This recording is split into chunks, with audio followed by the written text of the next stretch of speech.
hija de Facud, esposa de Imrán, sacerdote de los israelitas en su época, descendiente de David. Imrán, hombre conocido por su virtud. Haná, hija de Facud, una mujer conocida por su devoción.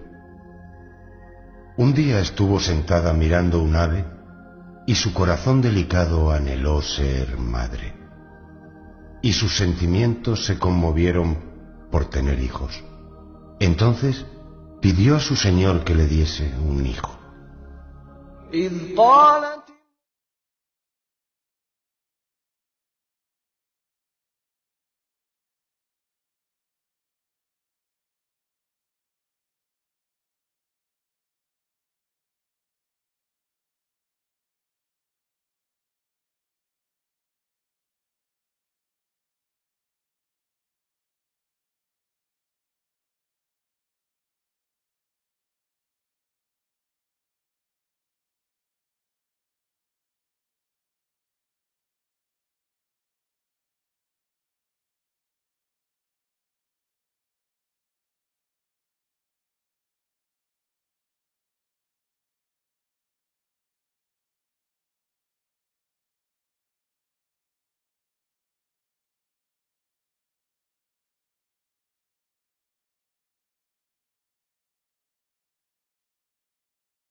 Cuando la mujer de Imrán se quedó embarazada, prometió dedicar su bebé a Allah, es decir, al servicio del templo de Jerusalén.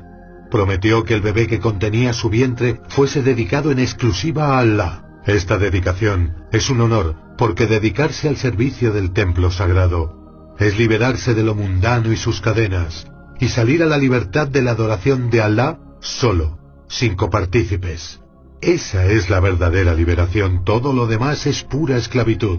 Quien venere leyes por encima de Allah, o venere a una criatura como venera a Allah, o dirija su corazón a otro que no sea Allah, habrá caído en una miserable esclavitud. Mientras que tu adoración a Allah y tu acercamiento a Él es la libertad para la cual te creó Allah.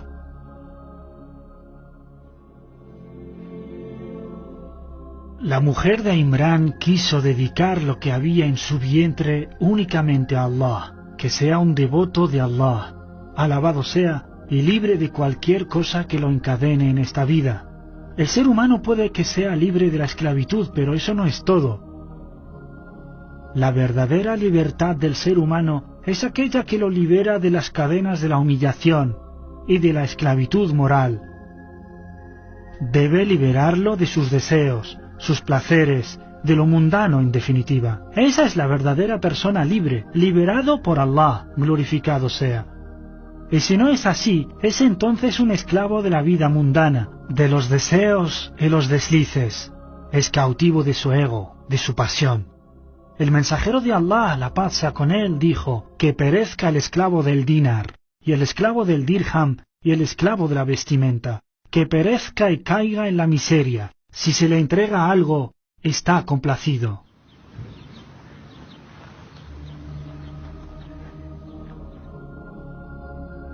Haná, hija de Facud, fue la mujer de Imrán. Pidió a Allah, alabado sea, que acepte su promesa y dijo: acepta de mí, tú eres el que todo lo oye, todo lo sabe. Y aquí observamos la incapacidad humana ante el poder divino. Ella pide de Allah un hijo para dedicárselo, y aún así invoca a Allah para que lo acepte de ella. Sabe que el poder y la capacidad de Allah para responderla están por encima de su debilidad humana. Además, observamos una armoniosa correlación en la parte de final de ambos versículos. Una descendencia que procede del mismo linaje, y Dios fue oyente y conocedor. Y en la otra leía: acepta de mí, ciertamente tú eres quien todo lo oye, quien todo lo sabe. Vemos que cada versículo concluye con los mismos atributos de Allah, el que todo lo oye y todo lo sabe. Y es porque Allah, alabado sea, oye las súplicas y sabe nuestras condiciones. Y puede que la respuesta sea diferente de la intención inicial de la súplica, porque Allah sabe mejor lo que es más beneficioso y favorable para sus siervos. Así fue Hannah viviendo entre los israelitas.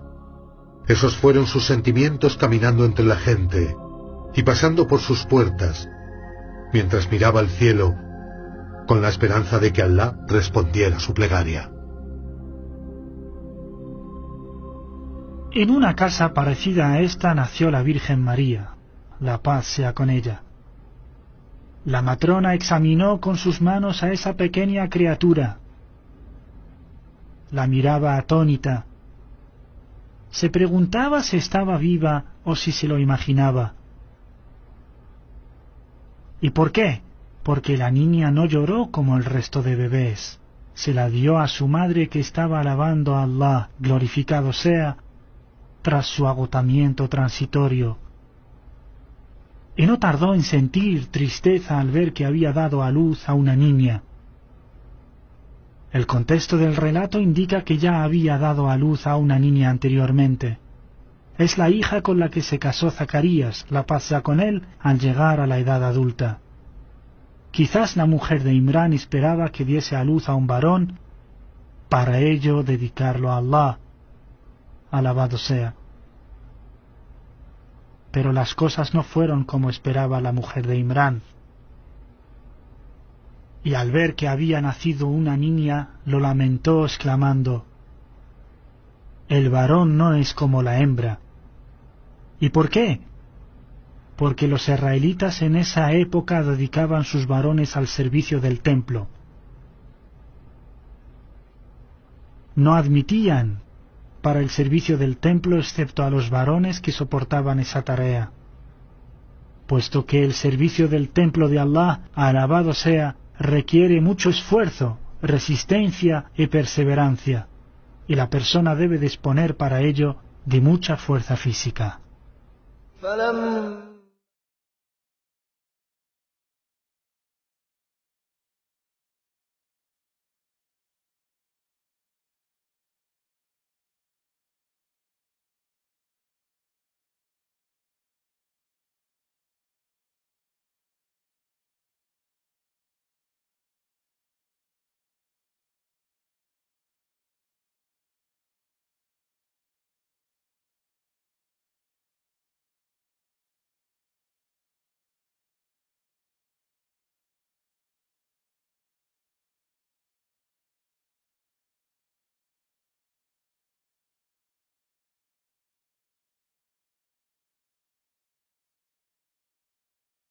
Después de sorprenderse la mujer de Imrán con la niña que había dado a luz, no tardó en recapacitar manifestando su total complacencia con aquello que Allah le había otorgado, y así escogió para su hija el mejor nombre en esos tiempos, y le puso por nombre María. María, como señal de esperanza de que llegue al máximo de virtud y rectitud. Además, el nombre de María en hebreo significa mujer devota y obediente a Allah. Y para zanjar su estado de ánimo, que inicialmente manifestaba algo de malestar, la mujer de Imrán confirmó su satisfacción con lo que Allah le deparó. Y por ello pasó a pedir por su hija, cosa que indica amor y satisfacción. Pidió a Allah que protegiese a su hija y fuese su refugio contra el maldito Satán. Esto es una señal de la fuerza de su fe y su dependencia sola y únicamente de Allah. E imploro tu protección para ella y su descendencia contra Satán el maldito. Quien contemple este discurso eterno y las palabras que lo proceden. Oh Señor mío, he hecho el voto de ofrecerte lo que hay en mi vientre, exclusivamente a tu servicio. Acéptalo de mí. Ciertamente tú eres quien todo lo oye, quien todo lo sabe. Quien contemple esto, sabrá el estado en el que se encontraba esta gran mujer. En un estado de amor, confianza y cercanía con Allah. Él oye las súplicas más simples y sencillas, y las palabras más sutiles lejos de la complejidad.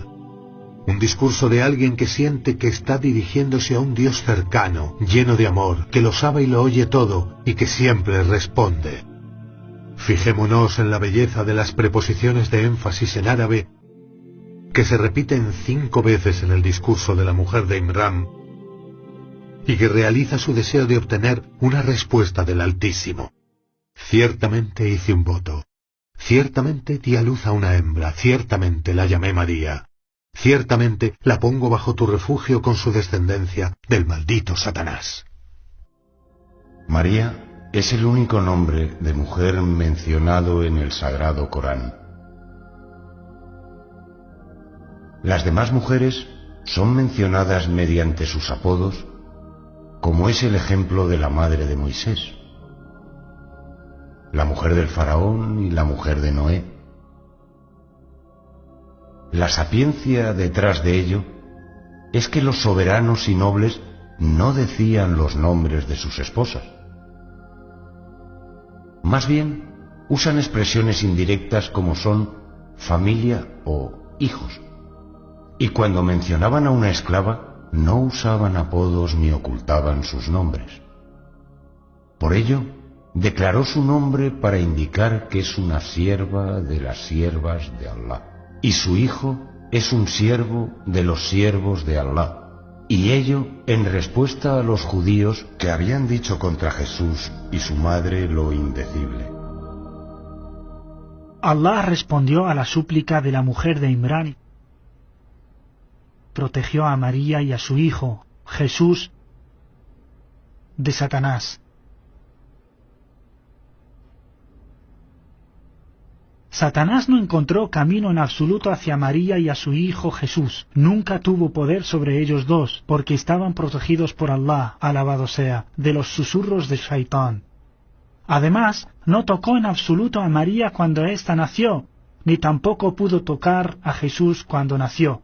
Esta es una realidad que nos declara, siglos después, nuestro amado profeta Muhammad, la paz y las bendiciones sean con él. Tanto Al-Bukhari como Muslim narran mediante Abu Huraira, que Allah esté complacido con él, que el mensajero de Allah, la paz sea con él, dijo: no hay ser humano que no toque Satanás al nacer, y sale con un llanto debido a ese mismo toque, salvo María y su hijo Jesús. Luego dice Abu Huraira: y leed si queréis, e imploro tu protección para ella y su descendencia contra Satanás, el maldito.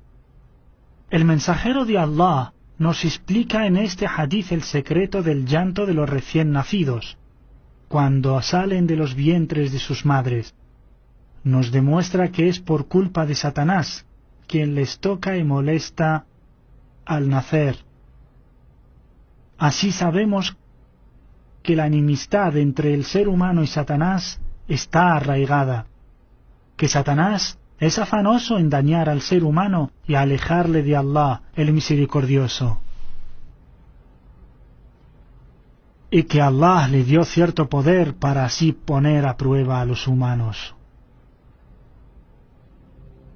En cuanto a María y Jesús, la paz sea con ambos, fueron protegidos por Allah de esa agresión satánica. Y puede que la sinceridad que Allah vio en el corazón de Madre de María hizo que su respuesta fuese rápida. Ello nos enseña el deber de seguir el ejemplo de los profetas al pedir una descendencia virtuosa. Debemos pedir que Allah los proteja de Satán y les dé refugio contra él.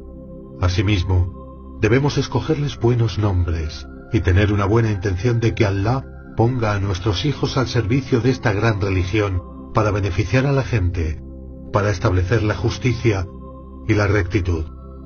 En el relato de la mujer de Imrán y su hija María, vemos el inicio de la participación real de la mujer, ya que también ella se preocupa por la religión, la observa y participa en llamar hacia él. Dedica su tiempo a ella hasta llegar en el Islam a participar en las batallas cuando fuera necesario. De hecho, Sumaya bin Hayyad fue la primera mártir en el Islam al fallecer torturada por los incrédulos en la Meca, antes de que los musulmanes recibiesen el permiso de luchar y defenderse.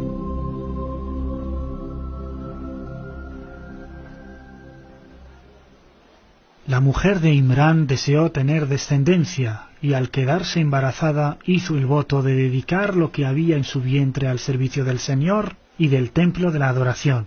Durante su embarazo murió su marido Imrán Era un padre virtuoso, el padre de María, el hombre más destacado y más devoto entre los israelitas. En cuanto a Hana, hija de Facud y esposa de Imrán, llamó a su hija María y pidió a Allah que la protegiese del maldito Satanás. Y estas tres cosas tuvieron lugar nada más nacer. Así empezó el período de su lactancia bajo el cuidado de su madre. Aunque los versículos no nos hablan explícitamente de este período, dan indicio de ello. Ello indica que la madre debía ser la nodriza y no otras mujeres. Ella se dedica al cuidado de su bebé lactante durante 2 años enteros. Una de las sutilezas de la súplica de la madre de María durante su embarazo fue decir: «Acepta de mí», y allí llegó la respuesta. Su Señor la aceptó favorablemente. El contexto de esta aleya indica varias cosas: que Allah, alabado sea, iba a ser quien la cuidase y educase una educación especial, que difiere de la educación de las demás hijas; que Allah Altísimo inició la vida de la Virgen María con su aceptación y su complacencia. Asimismo, indica la disposición completa y perfecta de la Virgen María. Estaba exenta de cualquier defecto físico o moral. Aquí comprendemos el gran papel de la madre desde el embarazo, la lactancia y las súplicas. Por ello, Allah nos encomienda tratar bien a los padres, incluso si son paganos. ¿Qué decir entonces si los padres son musulmanes? Unos padres que protegen a sus hijos de la confusión y tienen en sus súplicas y sus esperanzas en Allah para que sus hijos sirviesen su religión. Esto es, sin duda alguna, la máxima amabilidad con los hijos. Y cuando terminó el periodo de lactancia de la madre a su hija María, llegó el momento para que cumpliese la mujer de Imrán con su voto y la ofreciese, para servir al templo donde se aposentaban las personas de virtud y los adoradores israelitas. Esto es lo que confirma la muerte de Imrán mientras su mujer estaba embarazada con María, ya que si hubiese estado vivo, los adoradores no hubiesen disputado por la adopción de María. Un grupo de sacerdotes israelitas se disputaron la adopción de María, hija de su sumo sacerdote. ¿Cuál es entonces la historia de la adopción de María?